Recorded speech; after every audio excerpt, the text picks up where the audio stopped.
talking to myself again.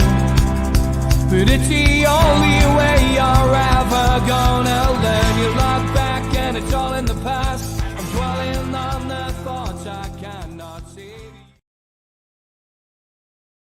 Good evening, Happy New Year. Welcome along to NUFC Matters with me, Steve Wraith. And wow, what a start of the new year on Sky tonight. Brentford 2, Liverpool 0. It could actually be 4-0. Wissack could have had a hat-trick. 2 disallowed goals for Brentford as well, just coming up to half-time. So we'll keep a check on that game for everybody. I've been out and watched some football today. Been up to Concert to watch Dunstan. Concert winning 2-1. Scott Fenwick with 2 goals. Of course, Scott has played for Dunstan in the past. One was a penalty, one was a really good finish. Dunstan did get back into it, but just couldn't hit a barn door today, really. Dunstan wasn't their day. But a big shout out to Mick and Ray, who were up there. Mick was wearing his loaded mag hoodie there, you can see, and he big follower of this show, big follower Loaded as well. Loaded, of course, sponsored the reserves up at Concert, I think. And good to see Ray as well, another one of our regular viewers. Lads, I hope you've warmed up, because it was bloody cold up there. Concert is not the warmest of places in the summer, so imagine being up there in January today. But a couple of cups of Bovril got me through it today, but thoroughly enjoyable. Good to see so many people up there, and well done to Concert. A good win. Bad Christmas period for Dunstan, couple of defeats, and need to rebuild.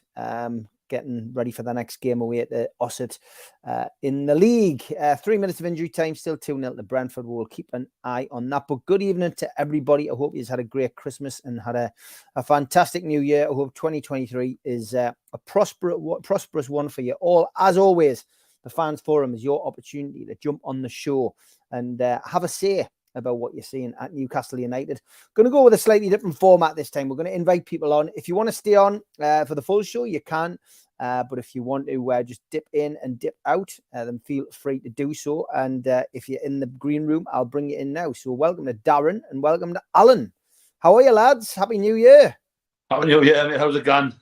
Happy New Year, Steve. All the best, mate. Good to see you, Alan, as well, joining us from Malta, mate. So welcome to you both, and good to see you both. I've got to be honest, I watched, and I was speaking to Mick and Ray up at Concert today. We're talking a little bit about the Leeds results, and I've got to be honest, I wasn't too disappointed. And I mean, especially the way the results went this weekend, that felt. I know what some people feel, that it was 2 points dropped at home, but. You know, if you told me that we're going to get 4 points against Leicester and Leeds, I would have been happy. I would have been happy with that haul. The fact that it came the other way around, yeah, I can see why some people are disappointed. But look at where we've come in the last 12 months. You know, we're unbeaten in 4 months. Newcastle United's third in the league. Other teams around us are having a bad post-Christmas period as well. I don't think there's too much to be doom and gloom about. And I think tomorrow night, you know, we've got a chance to get ourselves back on track and tell everybody, you know, Newcastle's not just in this for the, for the ride. They're in it and they're being serious. What was your take, Darren, on the game? I'm in the same boat as you, Steve, to be fair. I wasn't too. Yes, we didn't win. We didn't play good, but it's one of them things. You cannot win every game. We want to win every game, but you call it impossible. We didn't players didn't play. Some players didn't play well, but it's not the end of the world. We've got a point instead of getting beat. And to have 34 points this stage of the season, what's the complaint about? It's just people doom and gloom because we didn't win, and obviously we need to go get Madison the SAP. Yeah. Well, I don't think I'm not panicking because 6 points of relegation. That's the way to look at it. We're 6 points away from safety. I mean, Alan, it's we, you and I guess, we'll go back a long way with regards to Newcastle United. We can look at this and go, wow, we're back in dreamland. It's not quite Keegan yet, but we don't feel too far away from it at this moment in time. And we've just got to sit back and enjoy this, haven't we? Well, it was my first time back since the Saudi Arabian takeover, the Tottenham game. So for me, it was great anyway. I was in the Leeds, just behind the goal there. I managed to get a ticket last minute. And I thoroughly enjoyed it. I mean, all right, Leeds made it tough for us because they played a similar game to what we play when we play the big teams. They pressed us, kept us under pressure. People like, Longstaff and Willett were getting some stick. But I mean, for me, they're a vital part of the whole cog of Eddie Howe's team. And if you really are a football person, you can see where they come into play. And even if we do sign a player like Madison or even go a bit higher than that, I still think they've got a vital role to play. I know Sean didn't have his best game, and there was a couple of real, ridiculous shots. Let's be honest. I mean, Joe Linton put one over, Shaw put one over, Longstaff put two over. But I mean, when we get the situation, when we draw 0-0, we've got a full capacity crowd. We're third in the league. And as you quite rightly said, we beat Leicester away. So if you switch them two results over, we've had quite a canny Christmas, really. And I don't think we should be too disheartened. My only concern is, once again, I'll go on to it later on when you've had a bit of time to talk, but I think it's the fickleness of the fans that worry me. And not just Newcastle, but in general, I talk to a lot of Man United, Liverpool fans over here, and it's exactly the same, from one week to the next. 1 minute we're going to win the league, the next minute, get rid of him, get rid of this one, we must get this one in. It's incredible, I mean, some have never seen real hardship. I mean, you probably remember the times of McKeague when you spent the whole game shouting the boards out and there was bottles being thrown in the stands, and it was horrible. So I always refer to them days and just see where we are now, and I'm absolutely loving it. Over here, you can't even imagine. You've got the biggest Manchester United supporters club outside of England. And every day I'm in constant conflict with them in Liverpool. So for me, I mean, I'm going back tomorrow to work and I'm going to just say, 0-0 against Leeds. But how many other teams are Leeds going to upset this season? They've already beaten Liverpool. So, I'm quite content.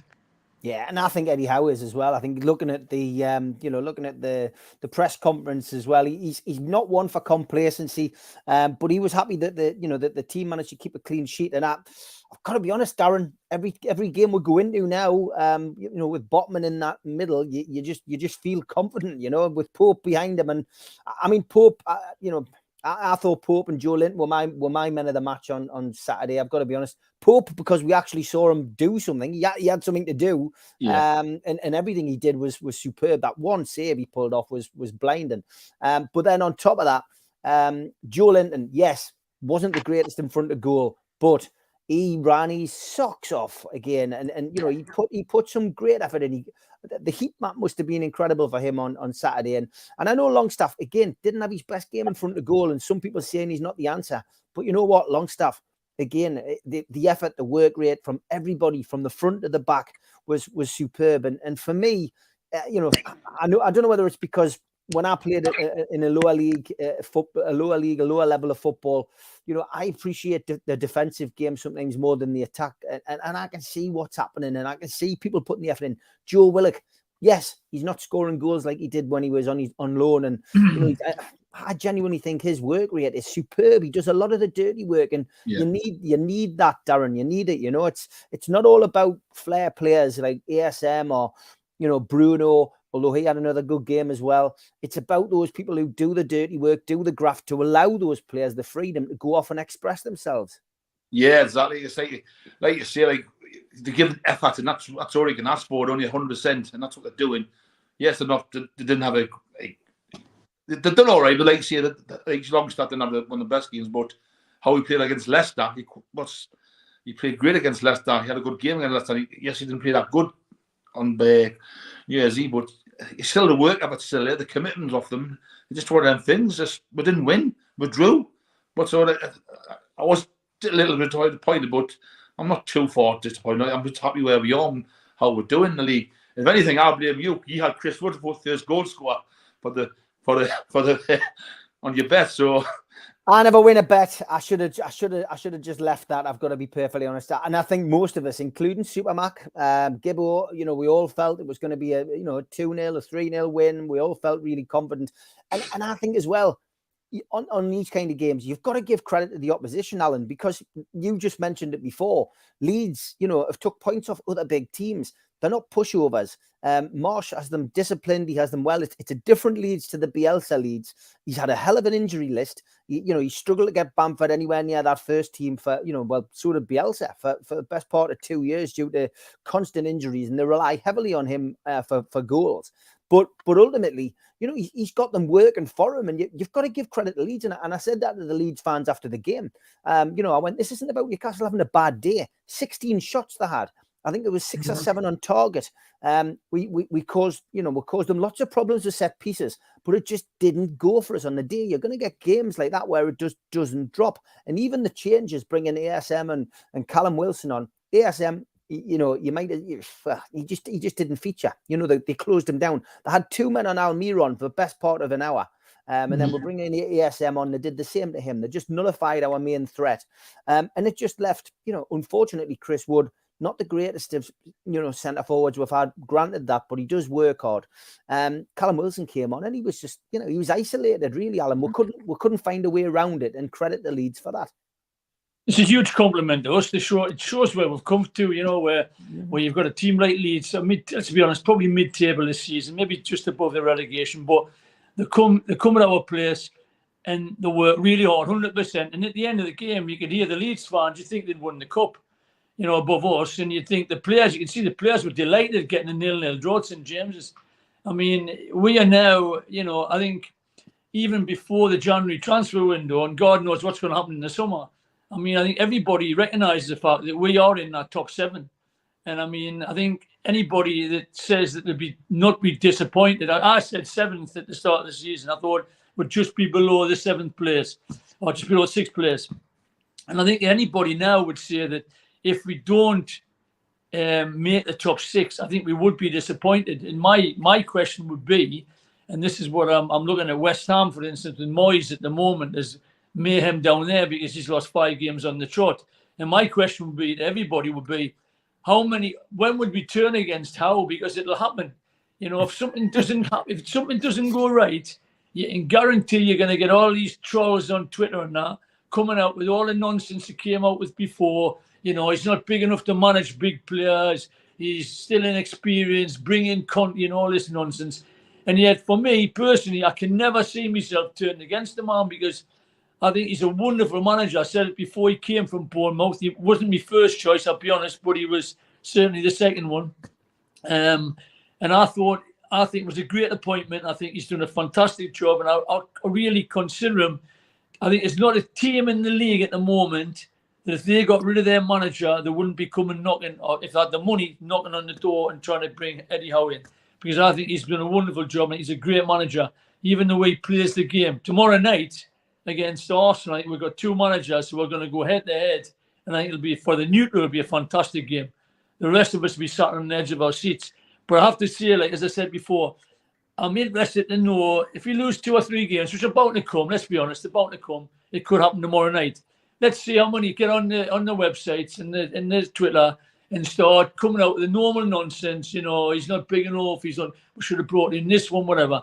And that's what annoys me. Because let's be honest, we're famous for getting rid of Bobby Robson. And, we hang our heads in shame about that. But it's true. We chased him out because we said he lost the dressing room. Whether he had or not, we don't know. But, I mean, it happened. And, I mean, me, for one, as a Newcastle fan, I'm embarrassed about that, I would hate it to happen to Eddie Howe because I think he's a real gentleman. I think he's a great ambassador for the club.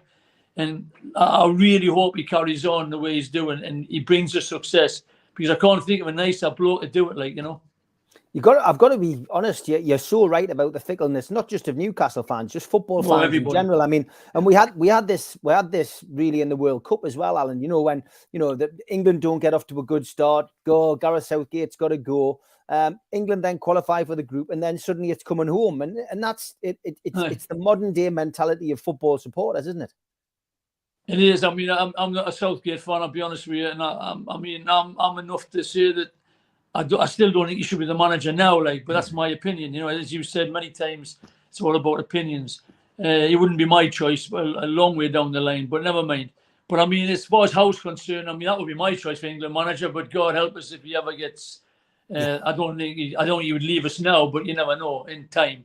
But I just hope we don't do, as I say, what's happened to Moyes, because I do think David Moyes did a good job at West Ham, and now all of a sudden they're crying for blood now, and he's lost 5 games on the trot. And I do think he's made mistakes, but come on, who are we going to get? Where's the next choice coming from? I mean, I can't see them getting somebody like Tuchel. So what are they going to do? And I think Newcastle's got I honestly do. I think you've got the best manager in the league at the moment. I really mean that. Maybe Guardiola and Klopp, because they've got the CV. But I honestly think we've got a great guy there, and we should back him 100%. And I loved it at the match of the day when they're singing the old Eddie Howe's Black and White Army, and it went on and on. I love that chant because it shows he's got the support of the fans at the moment, at least. Just before I ask Darren about fickle fans, just want to say that was your first game back since the Saudi takeover. What differences did you notice? I mean, atmosphere, anything that really stood out? You mentioned the Eddie Howe song, but what did you make of the atmosphere, the war flags, the war flags thing? You'll see it on the TV all the time in Malta, but what was it like being there? I see every game over here, and the support is incredible. I mean, it's just absolutely, everybody mentions it over here. I mean, even the Liverpool fans are saying, Christ, we haven't got a look in on you guys. It's incredible. And when I was at the Saudi Arabia game, obviously that was incredible. But this time round, I was in the Leeds, so I was in the opposite side. So obviously I had the Yorkshire lads above us a little bit. But even so, when they start singing, it seems to come right round the ground now. Even in the top of the East stand in the corner, next to the away fans was coming.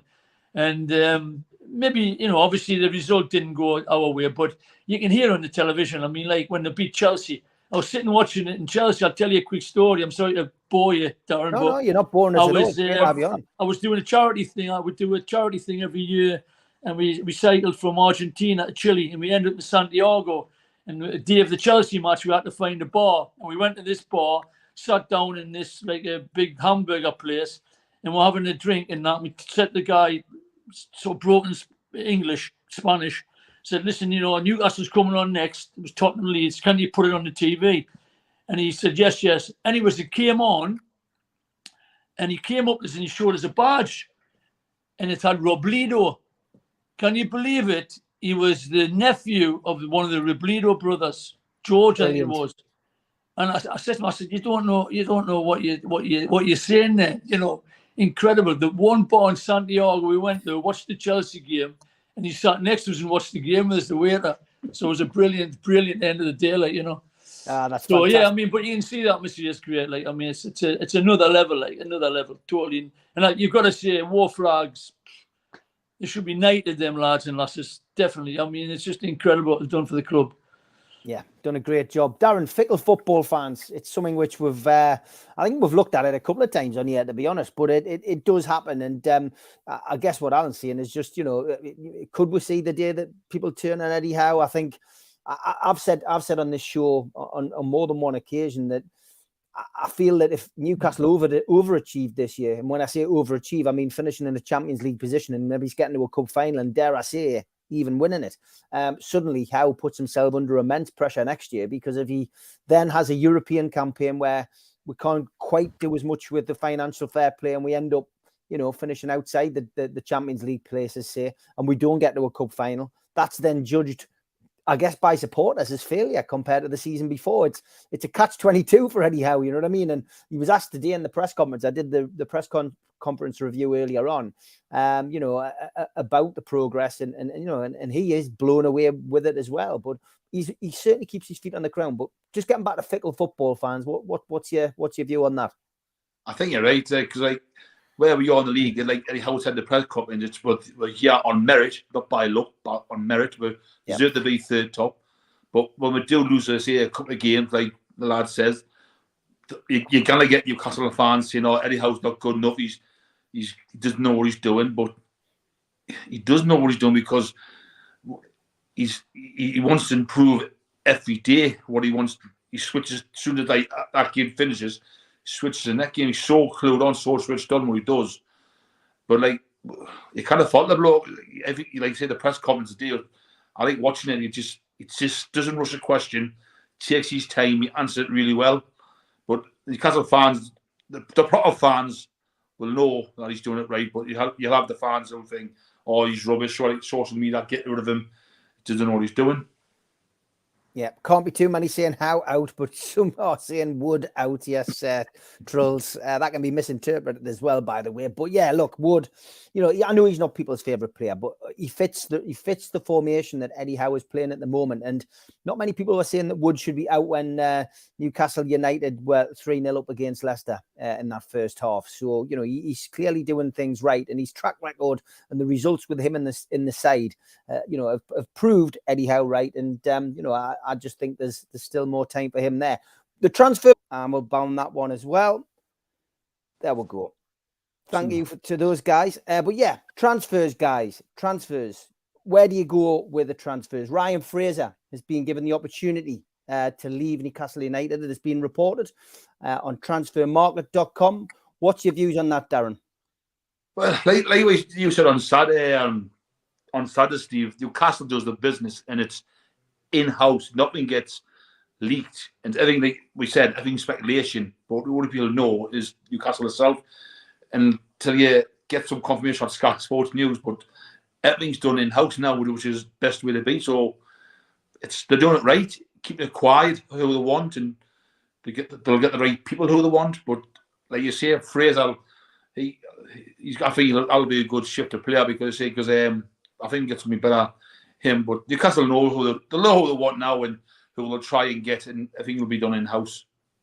Yeah, Alan, I mean, it's no surprise to see Ryan, you know, getting moved on. He's clearly not happy, and Newcastle United potentially looking at around about £8 million for the Scottish winger.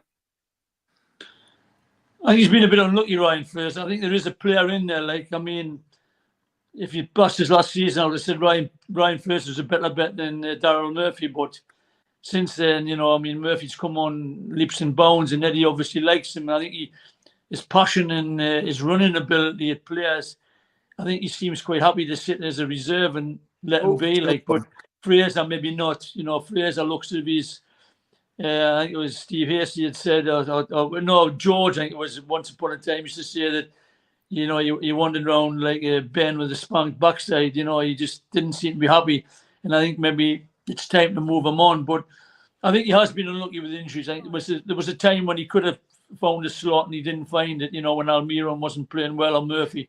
But I think that time's gone now. I think we're moving on. And I think it's time we did bring in another wide player.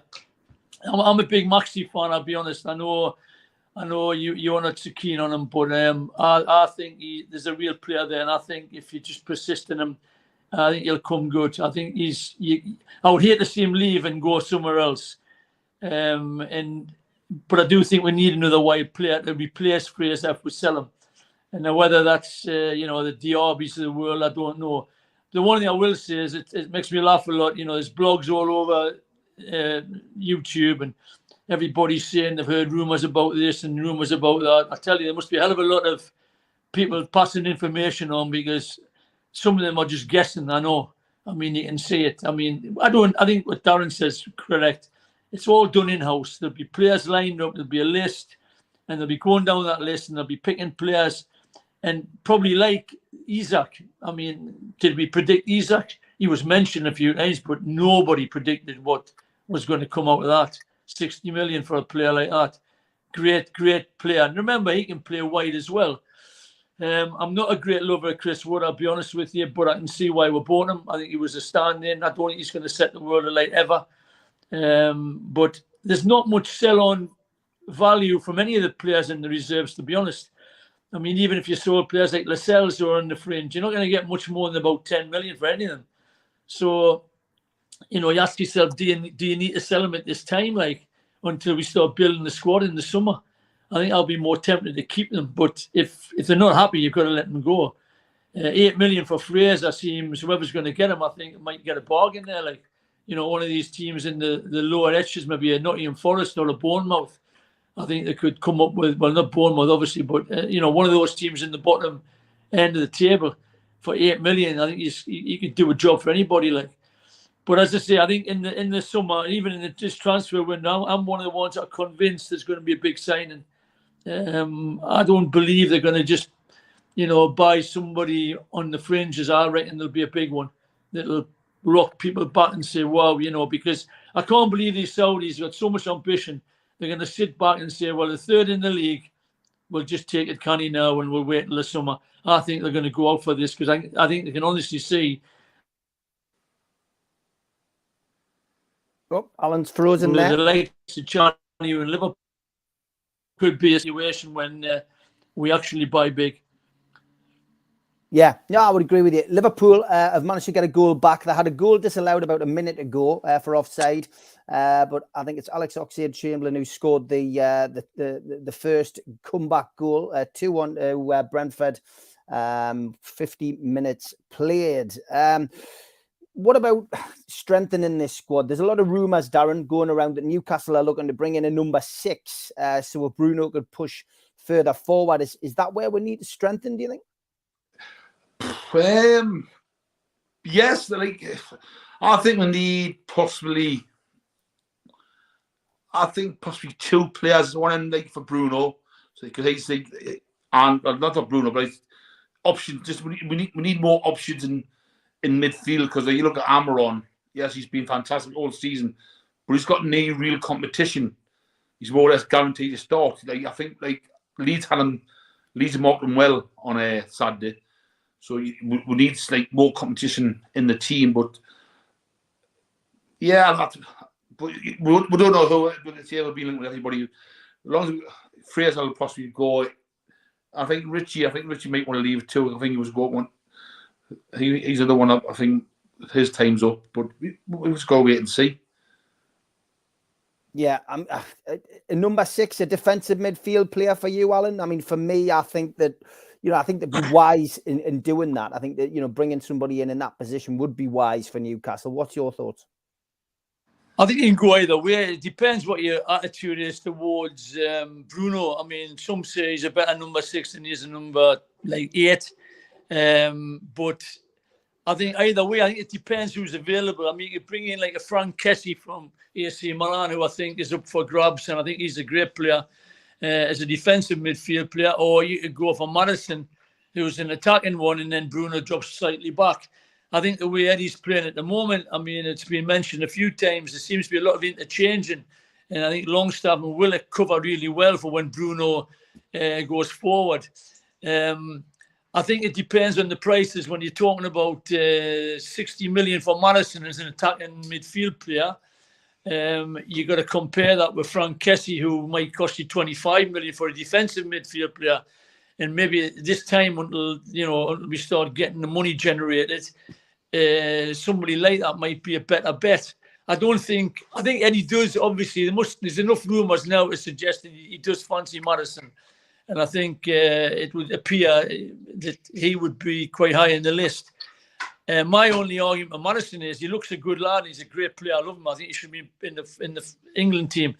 But I do wonder where you're going to play him. It would seem to me that you would want to play him kind of wide right, like Leicester do, and just drifting. I'm not sure that fits in well with the way we play at the moment. But I mean, as I say, he knows better than anybody.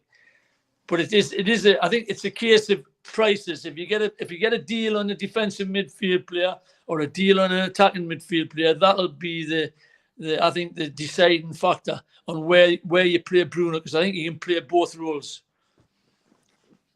Yeah, I think so. I think a lot of people see him more as a defensive before he came, but I mean, he's attacking prowess is second to none in our team. He's the real ball winner, but also a big creator of chances. So yeah, it's an interesting problem to have, and we picked him up as a bit of a surprise, a surprise acquisition, to be honest. So we'll wait and see what happens. Okay, halfway through the show, if you guys are happy to stay with us, I'm going to run the ads, and we'll be back with a couple of other topics after this.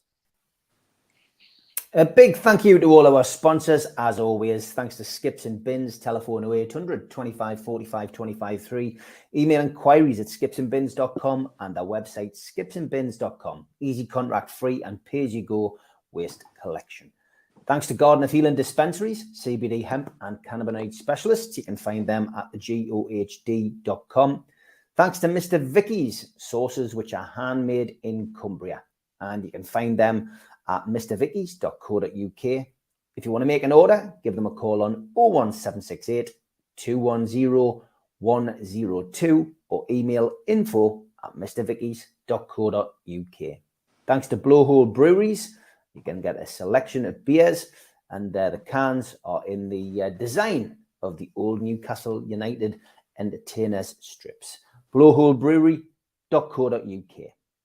Thanks to Melly's Carpets and Beds, laying our reputation, one recommendation at a time. The best quality around at the cheapest prices. Melly's Beds and Carpets.co.uk. Email sales@mellysbedsandcarpets.co.uk, or give Melly a call on 01670 632 216.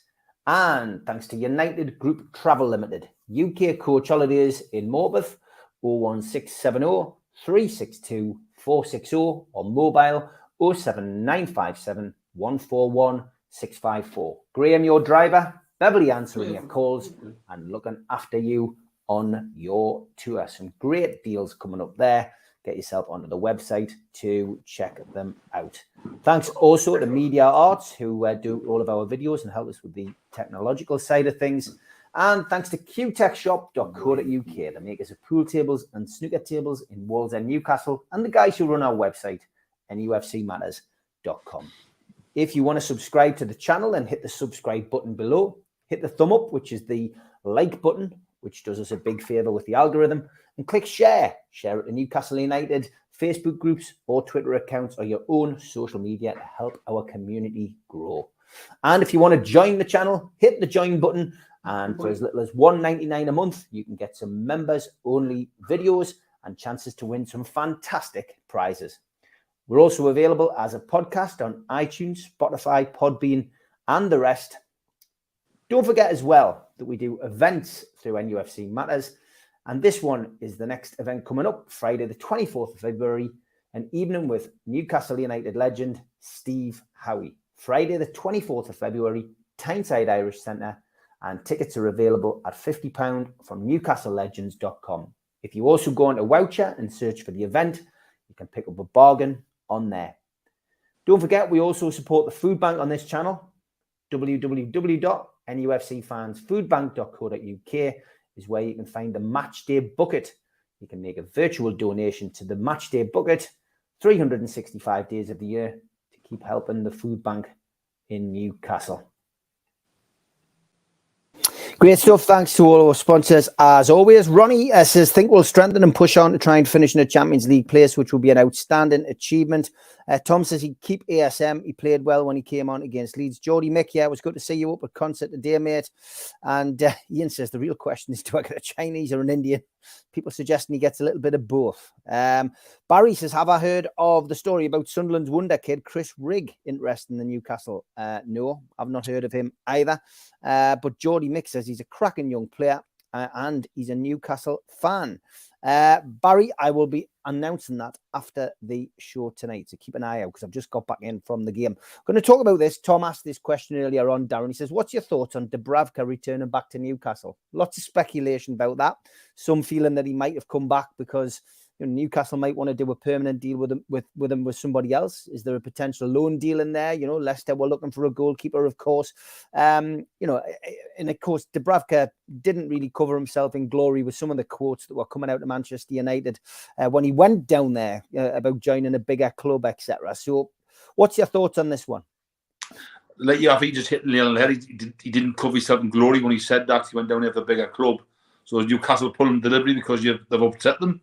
Seeing that in the first place, or is it possibly something that could be after him? That's like, I think it's a bit of both, really. If you said that you got a bigger club when you're on loan, you go, well, who can a bigger club? Where can they pay your wages? So I think he's been pulled back for that, me personally. Yeah, I mean, Ian says Manchester United never used him at all, which is true. It was a strange deal, that, wasn't it, from the offset, Alan? I mean, did he do it just to get on the CV? Did he seriously think he had a chance of usurping De Gea? What was your thoughts, and what's your thoughts about him returning to the club? I could never understand it. He wanted more game time when he went to Man United. He wasn't going to get it under De Gea, so I could never understand the reasoning behind it. It was almost like a petulant little kid that just wanted to show that he was, wasn't happy with the scenario, and he just seemed to go off in the huff. And I don't like the way, to be honest with you, like Darren's hit the nail on the head, to be honest, when he said that it looks to me as if there could be some potential deal going to be struck with somebody, because why else would he come back? I mean, the Liverpool, was it Karius to call him, was it Karius? Yeah. I mean, you got to remember, you know, everybody has that sort of scene in the mind about the cup final when he obviously did them howlers. But that kid came from Dortmund. He was regarded as one of the best goalkeepers in Germany at the time. You don't lose that. You know, he's obviously lost a lot when he had that supposed concussion. Although I've got my doubts about that. But every goalkeeper's had a blunder. And the way I saw him on the Saudi Arabian game, I thought he looked a very competent-looking keeper. And my attitude would be, I mean, Gillespie, I can't understand what he's doing there, to be honest. So God bless him, he's getting paid, so I shift him on. Darlow wants obviously first team football, so I would kind of shift him on, and I would keep this Karius, and I'm sorry to say, move Dubravka on as well, because he might be the one player in the sort of the fringes that you might get a bit of money for. I would say he would still collect about 20-25 million, I would imagine. I don't know. Maybe I'm being a bit overzealous in my assumptions, but I think he is a Premier League keeper.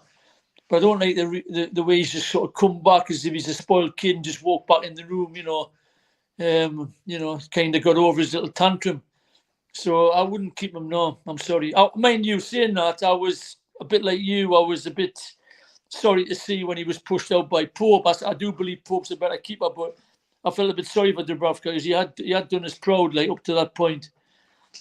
Yeah, no, I agree. I just think, you know, if I wasn't 100% sure on Pope, I've got to be perfectly honest, but he's come in and, you know, to be fair, in front of that back four, he's not had a great deal to do, but what he has done, he's done it well. And I just genuinely think he's earned his stripes. Lots of people in the chat got their own views on this. Barry says it's time for Howe to decide. Karius or Dubravka, get rid of the other.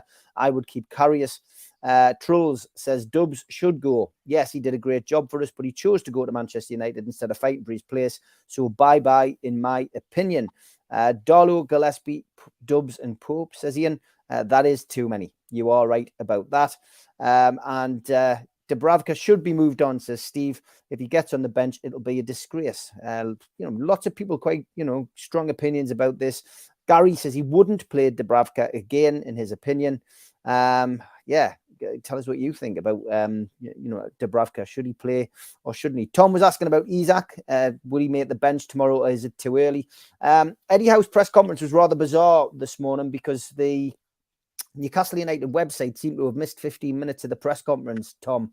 So it's very difficult to say what the situation is, other than what we heard before the Leeds game, which was that he's training with the first team. He's on grass, he's kicking a ball, and he'll play sometime in January. My money, Tom, will be on the Sheffield Wednesday Cup game, if I'm being perfectly honest. I don't think they'll play him tomorrow night. I don't think he'll be on the bench tomorrow night. I think Wilson will have had another day's training. He should be okay. And I just genuinely don't think we'll see Isak until Sheffield Wednesday, at the very earliest. It may not be until the Crystal Palace game, but Eddie Howe said we'll see him in January, so we've just got to take him at his word with regards to that. Barry's asking about the footage of the two sets of fans having a go at each other after the match. Didn't look bad to me. I've seen a lot worse in the past. Yeah, Darren, I'm not sure if you've seen that. It was on Newcastle Fans TV. There was a little bit of footage of a little bit of to and from between the young'uns of Leeds and the young'uns of Newcastle, but it wasn't anything serious. I mean, going back in the days of our childhood and youth when, we've seen some pretty serious affairs, both home and away. It's all fairly handbags kind of stuff these days, Darren, I think. I haven't seen it, to be fair, but like you say, fans, it's just probably not really just arguing.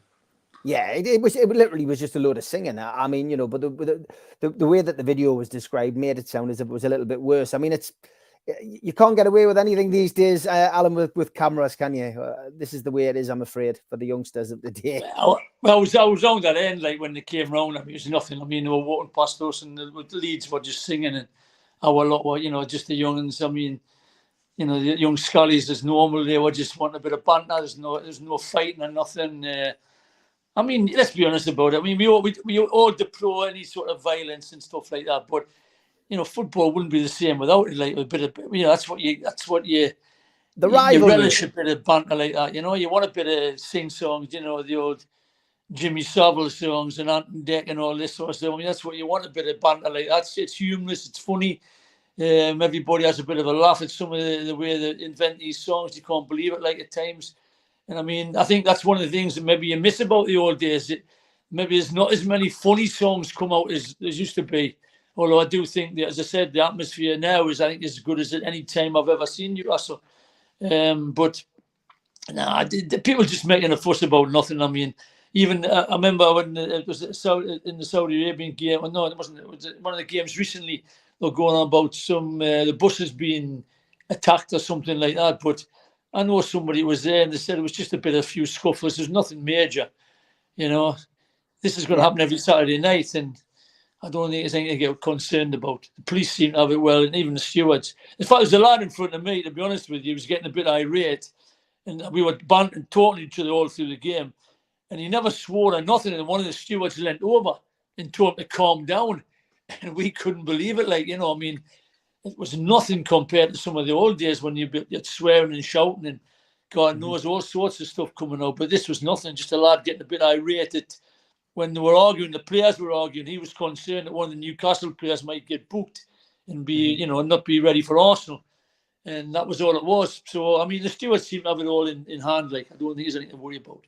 Yeah, Ian's asking about the Jimmy Savile song. I think it was a Sunderland song that used to be sung towards the Sunderland fans. But I think ultimately, no, it was a Leeds one, to be honest. Because it was a Leeds song, was it? It's a Leeds song. Yeah, there we go. So I mean, look, I know where you're coming from. I think ultimately there's all kinds of songs over the years have come from the terraces, and there's a bit of terrace wit, which probably is missing. And I think what you tend to find now with home and away is away especially that Newcastle fans and everybody else just tends to pick up on their own songs, their own kind of anthems, and they change it into their own. I mean, you just need to go down the road, 10 miles down the road to Sunderland, and they're singing about the Roker races. It doesn't actually exist.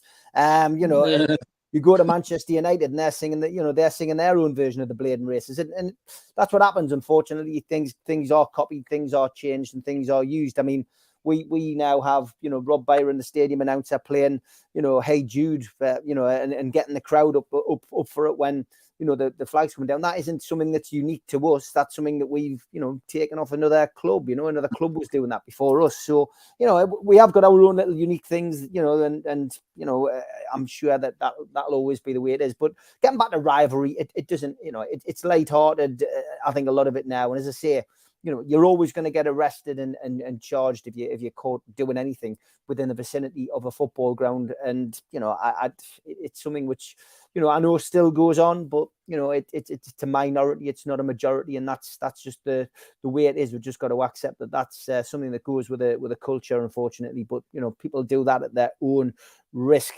Tom says, great gesture by the Leeds fans who left flowers at the Shearer statue. Yeah, that was for Pete Graves' sister. And our thoughts are with Pete this week because, very, very tough week for him. Great guy as well.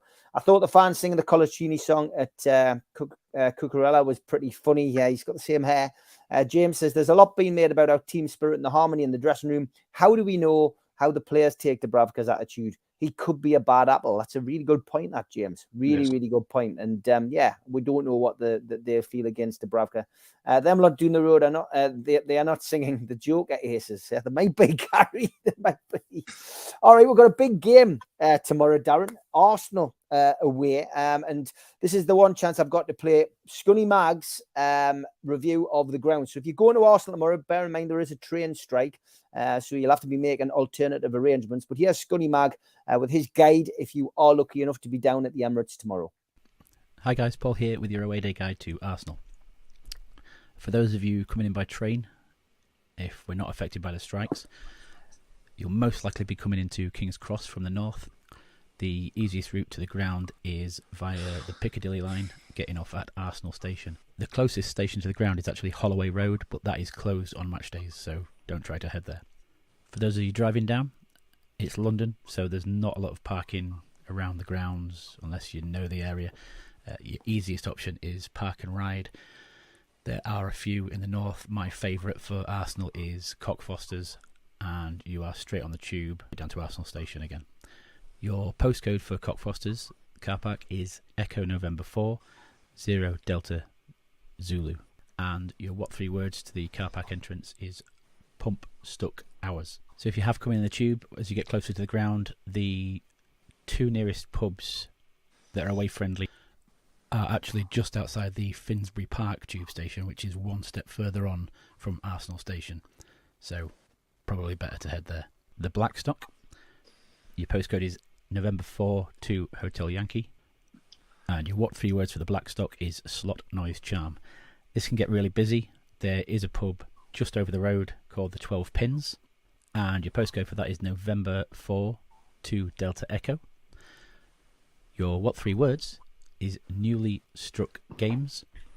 And then as you're heading down to the ground, there is an away friendly pub next to the footbridge that goes over the railway line to the ground for the away entrance. The pub is called the Drayton Park. The postcode is November 5-1 November Delta. And your what 3 words is back serves tips. Although that does get very busy, so you might be better holding off at one of the earlier pubs. Once you're ready to go into the ground, just across the road, there's a Tesco Express. Just around the corner from that, there's a footbridge. It'll take you over to the away turnstiles. The what 3 words for the start of that footbridge, because it's easy to find, is twist, fetch, list. And the away fans are housed on the south-east corner of the ground in the lower tier.